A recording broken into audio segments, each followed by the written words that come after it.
trash.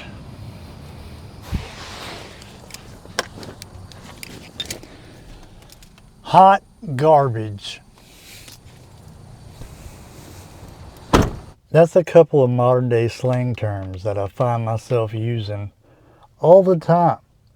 But it's also what your mind will turn into if you don't keep it in check.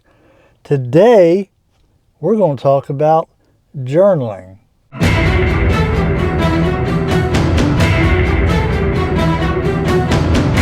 That's right, today we're going to talk about journaling.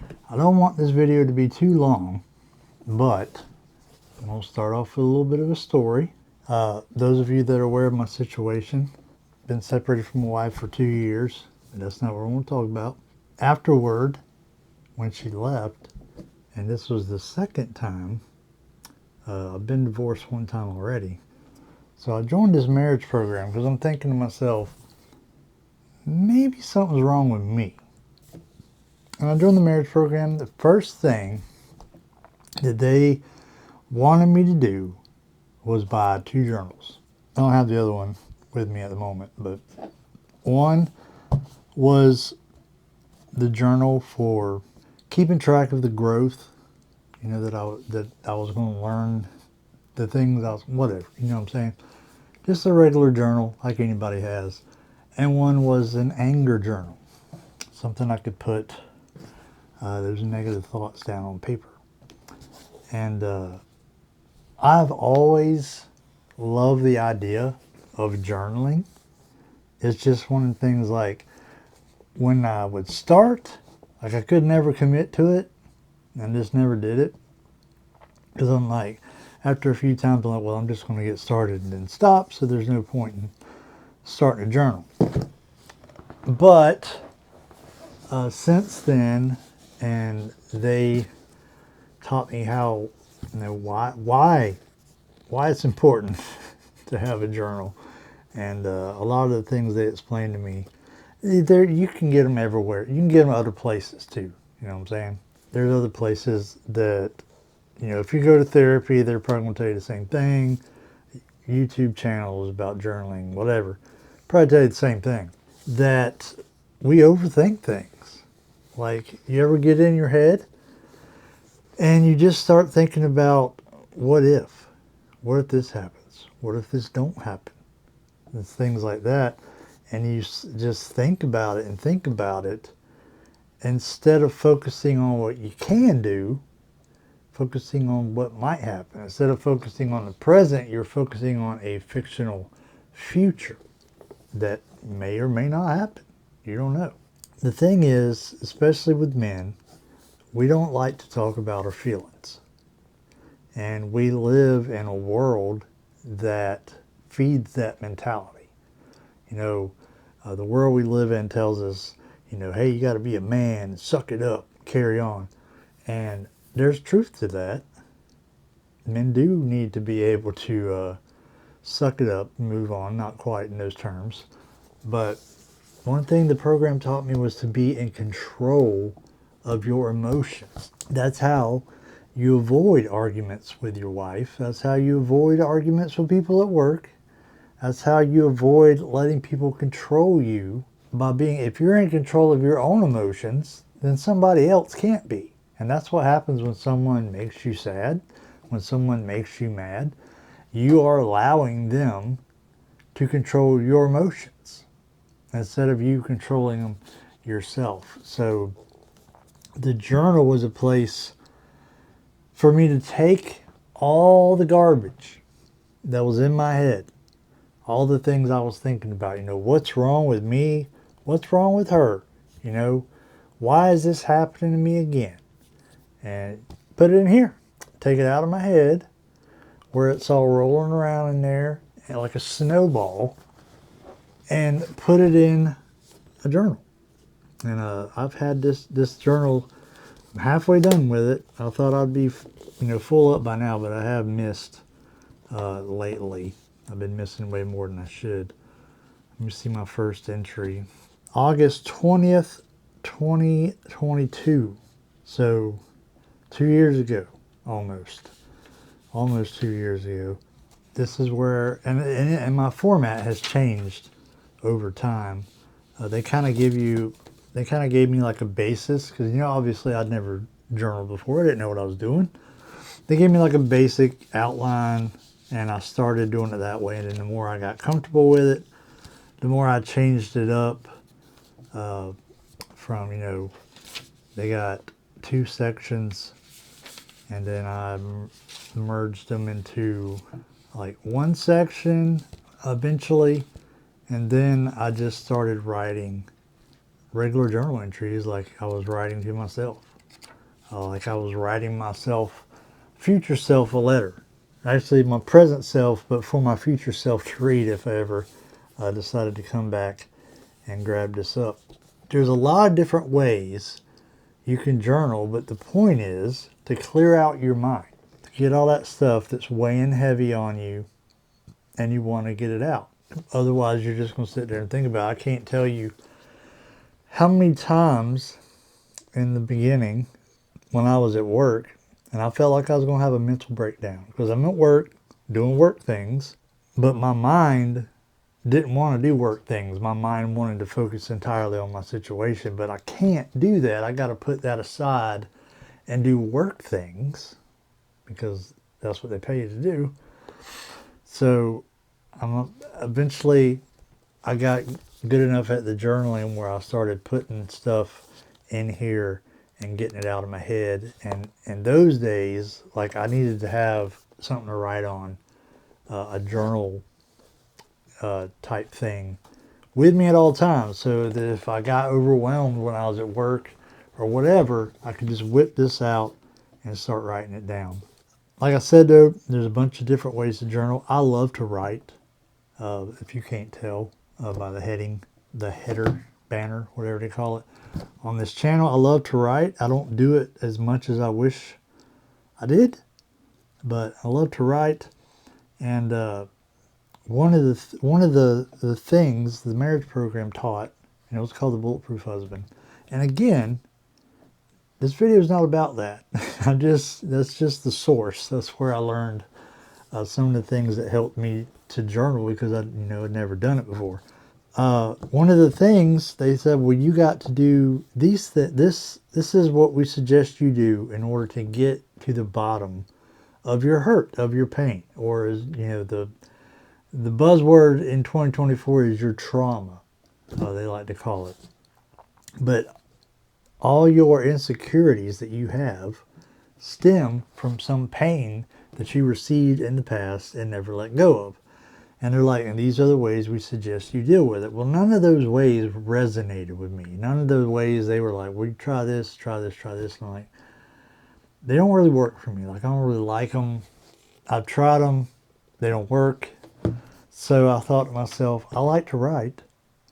So one of the ways I chose to deal with it, and I think this is just another cheap notebook from Amazon, was I started writing, not an autobiography, but that's the style in which I wrote. It's kind of like a journal, and I went through and I started writing things from when I was a kid that I held on to, things that hurt me. Now, that doesn't necessarily mean that that person that the hurt came from, they didn't necessarily intend to hurt you, but you took something they said or something they did and you held on to it, and over the years you just kept adding to everything. Every time something similar would happen, you would just add it to that, and eventually it built up into an insecurity which affects your behavior and how you act around people, including your loved ones.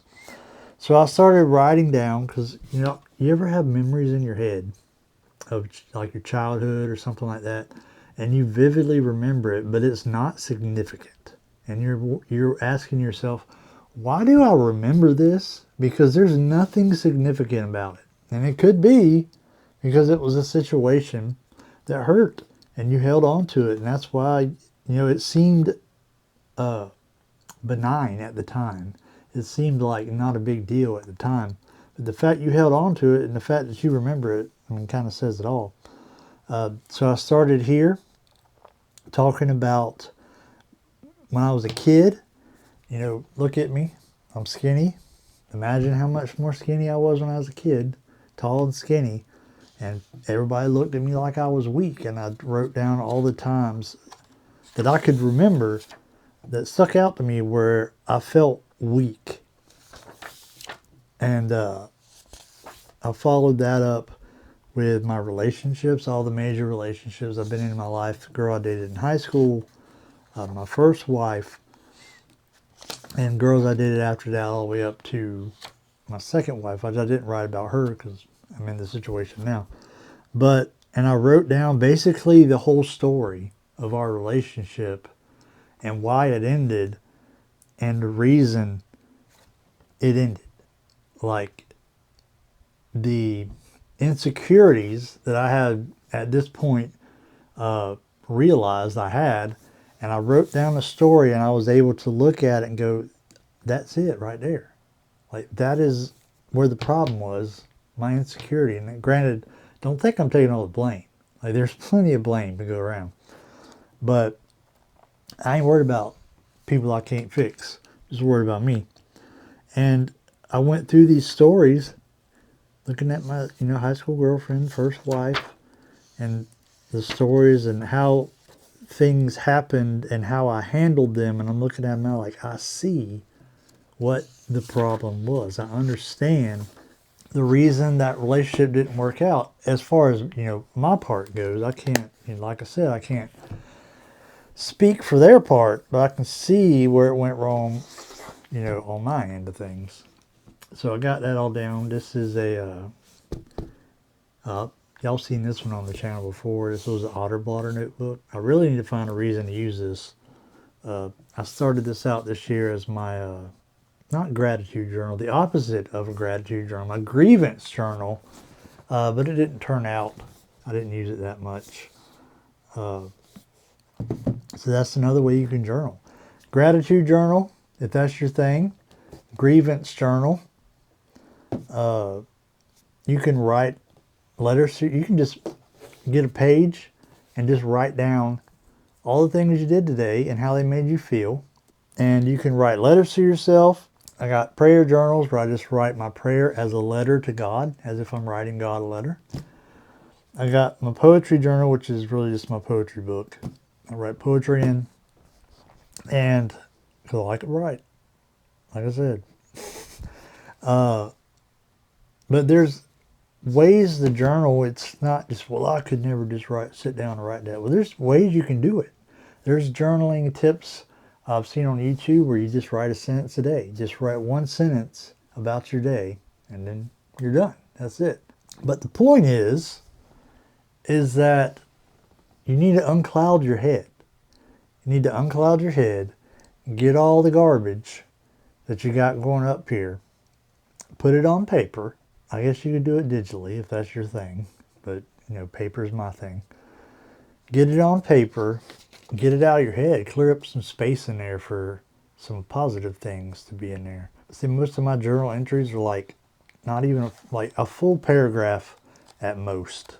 Almost entirely written with fountain pen, but there's a couple times they weren't. There's actually one in here in green ink.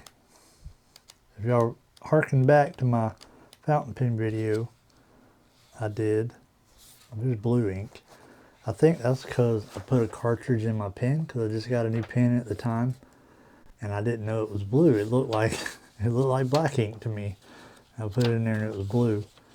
There was one pen, that Diplomat pen I got, that came with a green ink cartridge, and I used that, which was pretty cool. But like I said, I hated that pen.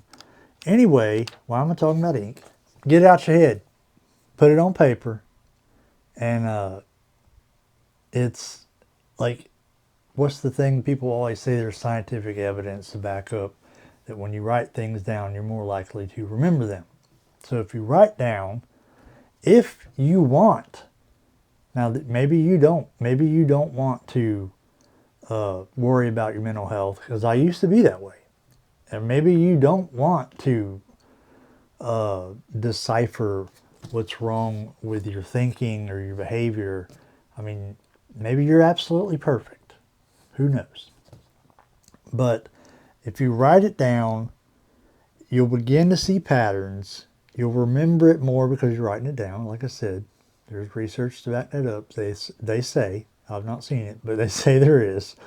And you'll begin to see patterns in the way you think, in the way you behave, and you'll be able to go, you know what? That's an area I probably need to work on right there. So, like I said, I don't want this video to be super incredibly long, but I want to drive home the point.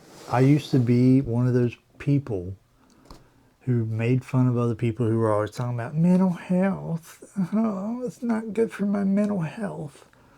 And you can't take it too far. And, be a complete snowflake sissy about it.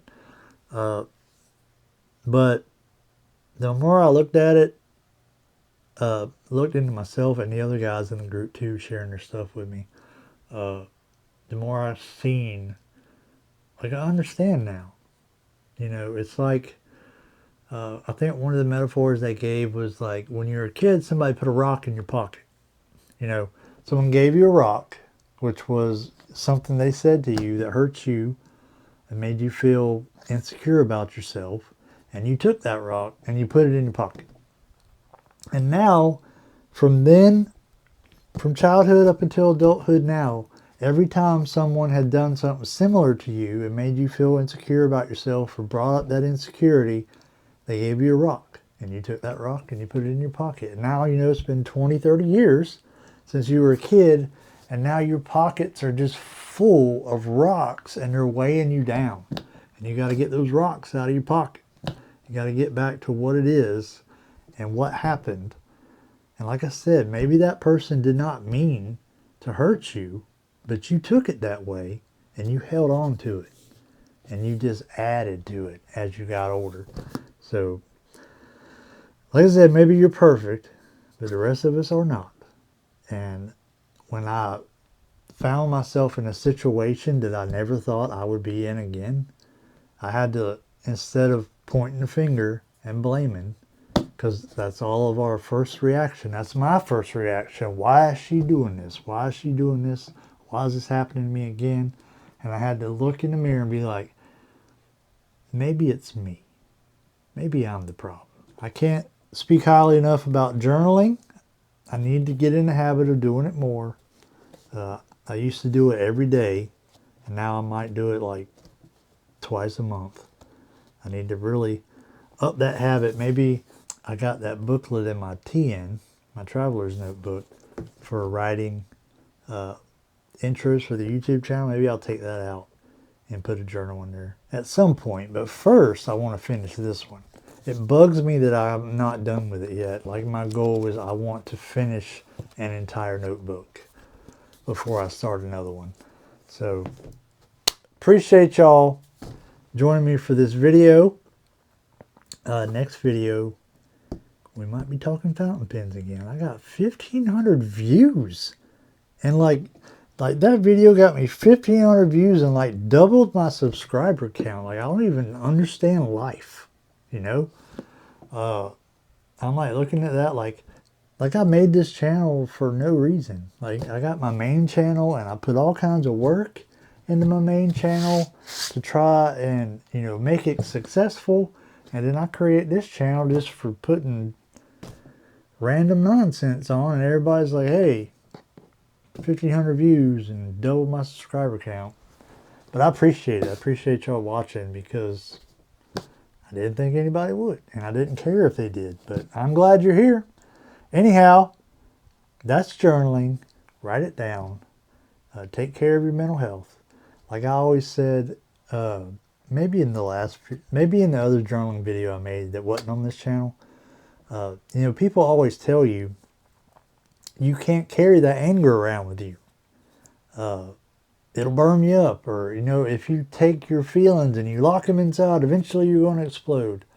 Well, the same works for other feelings other than anger. If you take your hurt and you just lock it away, and eventually you're going to explode. So get it out, write it down, Make an effort to understand who you are and how you think and how you got this way, how you got to be who you are. I'm Stormin' Norman. I have said things. Y'all have a good evening.